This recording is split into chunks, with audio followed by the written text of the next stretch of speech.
हमारे प्रदेश के सभी पदाधिकारीगण, राजू झा जी, प्रेम रंजन पटेल जी, अरविंद बाबू, शंभू जी, अन्य सभी मित्रगण, आपसे क्षमा चाहते हैं, लेट से आपको खबर देना पड़ा, लेकिन मामला आवश्यक था।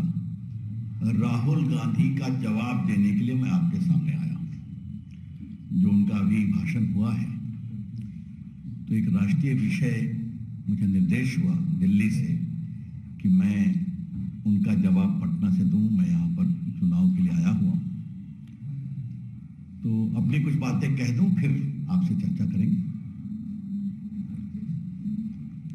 राहुल गांधी भारत जोड़ो यात्रा पर दिल्ली पहुंचे। इस यात्रा में उन्होंने कितना भारत को समझा और कितना अपनी पार्टी को जोड़ा, इस पर चर्चा बाद में करेंगे। लेकिन उन्होंने कहा कि मैं मोहब्बत का पैगाम लेकर के आया हूं।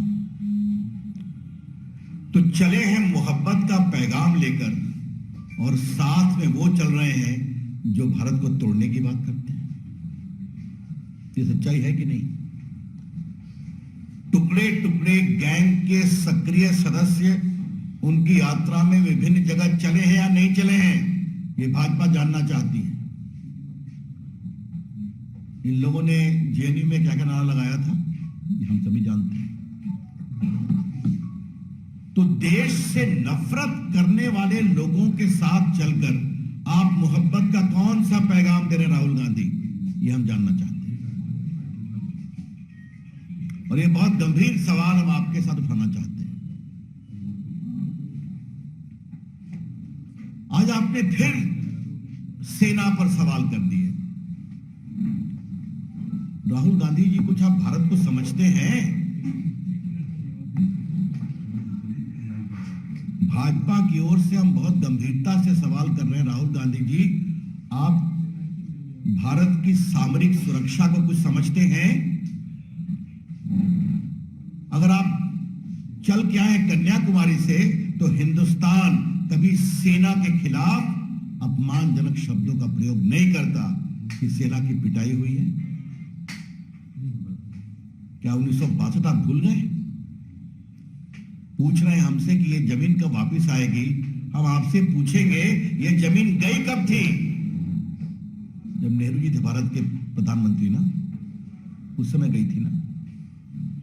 और आपकी सरकार में सेना के तमाम अस्त्र शस्त्र को खरीदने में कमीशन चलता था कि नहीं चलता था, याद है ना? और याद है कि नहीं कि बहुत से जो मिडिलमैन पकड़ाए हैं, उनके कांग्रेस के बड़े बड़े तत्वों से संबंध भी उजागर हुए हैं। राहुल गांधी, आप भूल गए कि नरेंद्र मोदी के आने के पहले भारत की सेना के पास बुलेट प्रूफ जैकेट नहीं थे। और आज जिस तरह से भारत की सेना के लिए साजो सामान बाहर से भी आए हैं और मेड इन इंडिया भी बने हैं, उसी का परिणाम है कि भारत की सेना बुलंदी से जवाब दे रही है, चाहे वो गलवान हो या तवांग हो। वो सब वीडियो पर आया है, और आप बोलते हैं कि भारत की सेना पिटती है। ये कौन सी भाषा का प्रयोग करते हैं? तो सेना के प्रति नफरत और सैन्य अस्त्रों को लेकर तिजारत, ये आपकी पार्टी की राजनीति रही है राहुल गांधी। और आपने याद करिए, आपने राफेल जब खरीदा गया तब भी सवाल किया था, आपने उरी पर भी सवाल किया था, और आपने बालाकोट का भी प्रमाण मांगा था। हमेशा भारत की सेना के शौर्य को कमजोर करने में आपको अंदर से अच्छा लगता है। राहुल गांधी ठीक है क्या? आज उन्हें एक चीज सुनकर बड़ी हंसी आ गई कि हम चाहते हैं मेड इन इंडिया सामान जाए चीन के खिलाफ कार्रवाई में। राहुल गांधी जी, नरेंद्र मोदी ने देश में मेड इन इंडिया का जो आह्वान किया, तो एक बार आपको देखना चाहिए था कि आज चीनी खिलौने भारत में बहुत कम हो गए। आज मेड इन इंडिया खिलौने देश में कितने लोकप्रिय हैं। आज चीन में दिवाली, चीन की बनी हुई दिवाली की बल्बों की लड़ी अब अतीत की बात हो गई। ये आप देखते हैं ना। और राहुल गांधी, एक बात मैं आपको बताना चाहता हूं, और मैं आपको इसलिए बता रहा हूं कि आपने मेड इन इंडिया की बात कही, तो मोबाइल मैन्युफैक्चरिंग में भारत आज चीन के बाद दुनिया का सबसे टॉप मोबाइल मैन्युफैक्चरर है। और राहुल गांधी, मैं आपको बता दूं कि एप्पल के फोन भी भारत में बनते हैं, लिखा होता है मेड इन इंडिया, जो इंडिया में भी बिकते हैं और बाहर भी जाते हैं। सैमसंग के भी फोन भारत में बन रहे हैं और लिखा होता है मेड इन इंडिया, और भारत में भी बनते हैं और बाहर भी जाते हैं। और राहुल गांधी जी, मैं आपको बता दूं कि मोदी जी के निर्देश में मुझे इस देश के आईटी इलेक्ट्रॉनिक मंत्री बनने का सौभाग्य मिला है। कोरोना काल में हम लोग चीन से एप्पल की 14 फैक्ट्रियां उठाकर हिंदुस्तान ले आए थे। ये हम कर रहे हैं मेड इन इंडिया के लिए, और आप हम पर सवाल कर रहे हैं। अरे कभी अपने तो आईने में झांक कर देखते कि गरीबों का मजाक बनाना आपकी आदत बन गई है क्या? किसने कहा है कि हिंदू धर्म में गरीबों के मारने की बात की गई है? किसी ने तो नहीं कहा है। हाँ, आज हिंदू धर्म की सनातन चेतना को नरेंद्र मोदी आगे बढ़ा रहे हैं कि नहीं? राहुल गांधी, कभी आप विश्वनाथ मंदिर गए हैं काशी में? कितना सुंदर बना है। कभी आप केदारनाथ का दर्शन करने का आपको मन बना है क्या? कभी आप बद्रीनाथ गए हैं क्या? अभी जो उज्जैन में महाकाल का इतना बड़ा पुनरुद्धार सौंदर्य बना है, कभी देखने की कोशिश की है? राहुल गांधी जी, आप सोमनाथ मंदिर पिछली बार कब गए थे? आज आपको याद कराना जरूरी है, क्योंकि आपने हिंदू धर्म पर अपनी समझदारी बताया है।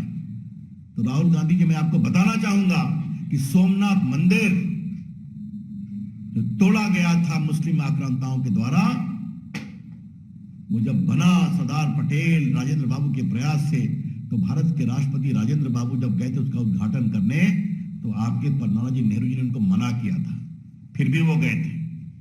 आज आपको बताना जरूरी है, ये समझाना जरूरी है। इसीलिए आज की सरकार सबका साथ, सबका विकास, सबका विश्वास, सबके प्रयास की सरकार है ना। राहुल गांधी जी, आप बार बार जो धार्मिक विद्वेष की बात करते हैं, तो आज मुझे आपको कुछ बताना है। एक महान नेता सरदार पटेल, जिसने प्रामाणिकता से आजादी के बाद देश को जोड़ा था, 550 से अधिक रियासतों को भारत में मिलाया था। आपने सरदार पटेल का कभी नाम लिया क्या अपनी यात्रा में? आज उनका ऐतिहासिक दुनिया की सबसे बड़ी मूर्ति बनी है, कभी वहां जाने की भी आपको सुध मिली कि वहां जाके प्रणाम करना चाहिए? कभी नहीं। और आज आप कह रहे हैं कि हम जाएंगे कश्मीर में तिरंगा लहराएंगे। तो राहुल गांधी जी, कश्मीर में तिरंगा लहराने का सौभाग्य कैसे मिल रहा है? 370 हटने के कारण आप वहां जा रहे हैं, वहां शांति है, वहां सद्भाव है, वहां भारत माता की जय लगती है और तिरंगा लहरता है।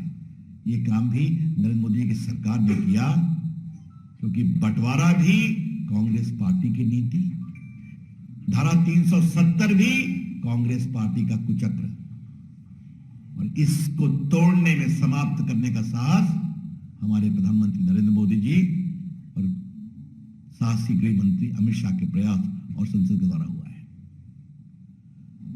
राहुल गांधी जी, मुझे आपको एक और बात कहनी है। कृपया करके भारत में धार्मिक आधार पर विद्वेष की कहानी बंद करिए।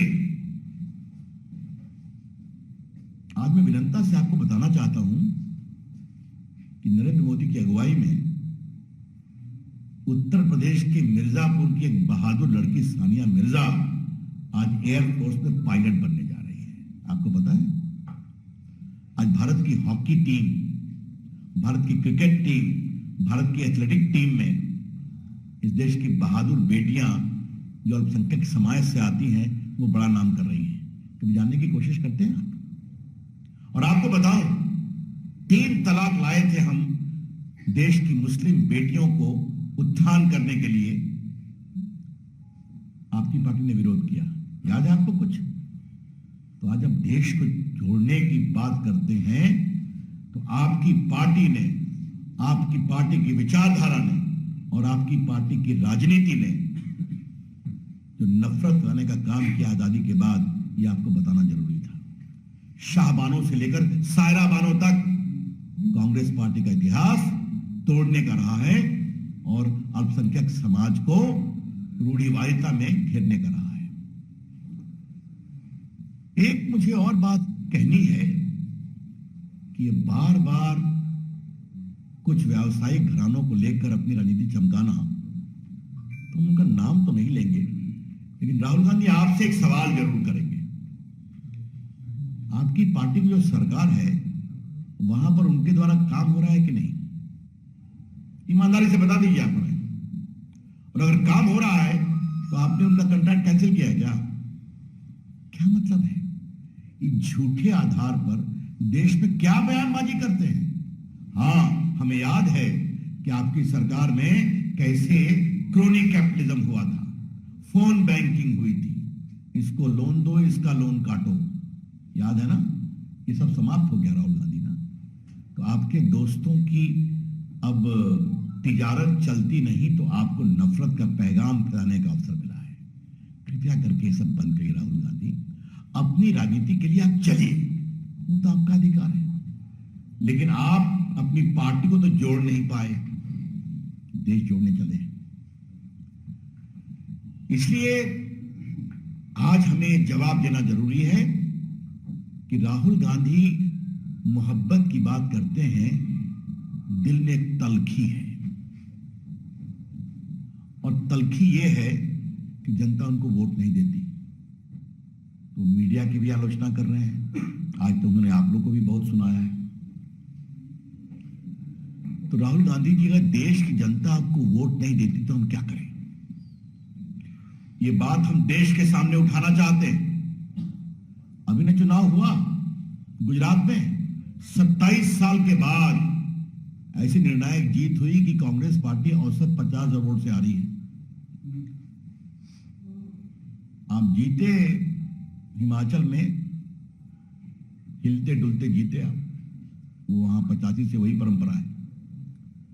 आगे 24 में भी हारेंगे बुरी तरह से, क्योंकि राहुल गांधी आप एक बात नहीं समझ पा रहे हैं कि आपकी पूरी सोच खुद नफरत के आधार पर है, जिस नफरत की बुनियाद में है नरेंद्र मोदी के खिलाफ नफरत। और देश की जनता नरेंद्र मोदी को प्यार करती है और सम्मान करती है। यह है आपके दिल की तलखी। तो राहुल जी, मैं आज आपको एक ही बात कहूंगा बहुत विनम्रता से, आप सिर्फ बोलिए ही नहीं प्यार की बात, कुछ अपने दिल में भी प्यार पन पाइए। राजनीति में आलोचना होती है, तलखी का स्थान नहीं होता। धन्यवाद।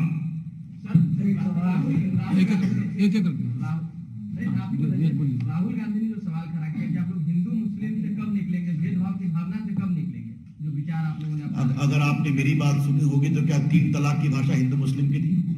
वो महिलाओं के कल्याण की थी। सानिया मिर्जा मिर्जापुर की अगर आज एयरफोर्स की पायलट बन रही तो हिंदू मुस्लिम की बात, हम सबका साथ सबके विकास की बात करते हैं, ये आप समझने की बात करिए, और ये हम हमेशा करेंगे। आज डायरेक्ट बेनिफिट ट्रांसफर में लाखों करोड़ रुपए गए हैं कि नहीं अकाउंट में? हिंदू में भी गए, मुसलमानों में भी गए हैं। अगर आज 80 करोड़ गरीबों को खाना मिल रहा है तो सबको मिल रहा है, तो हम ऐसे काम करते हैं। बिहारी वाजपेयी के समाधि स्थल पर जाते हैं, क्या मैसेज देना चाह रहे हैं? ऐसा है, उसमें मुझे कोई आपत्ति नहीं, कहीं भी जाए क्या फर्क पड़ता है।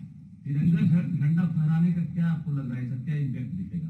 ऐसा है, सवाल तिरंगा तो सबका है, राहुल गांधी का भी है, रविशंकर का भी है, यहाँ बैठे सबों का, आपका भी है। तिरंगा पर क्या आपत्ति है? लेकिन जहां तिरंगा फहराने जा रहे हैं उस लाल चौक पर तिरंगा फहराने भाजपा के लोग भी गए थे, याद है आपको? और सेना को हम काफी सुरक्षा देना पड़ा था, हम लोग भी गए थे युवा मोर्चा में काम करने, और आज सब लोग जाते हैं। तो ये भारत कश्मीर का माहौल बन गया। उनके लिए नहीं, ये नया इसलिए नहीं, उनको ये अवसर इसलिए मिल रहा है कि नरेंद्र मोदी की सरकार ने 370 खत्म करके जम्मू कश्मीर से खौफ का माहौल खत्म किया है। कांग्रेस अध्यक्ष मल्लिकार्जुन खड़गे कह रहे हैं कि प्रधानमंत्री कभी शादी विवाह में जाते हैं तो मास्क नहीं पहनते हैं, लेकिन वही पार्लियामेंट में आते हैं तो मास्क पहन के आते हैं। ये दोहरी राजनीति क्यों? कांग्रेस पार्टी के राष्ट्रीय अध्यक्ष इतनी हल्की बात करेंगे? अभी यहां आने के पहले मैं टीवी देख करके आया तो एक शहर में रोज 5 लाख लोग मर रहे हैं चाइना में, ये खबर मैंने देखी। करोड़ों लोग एफेक्टेड हो गए।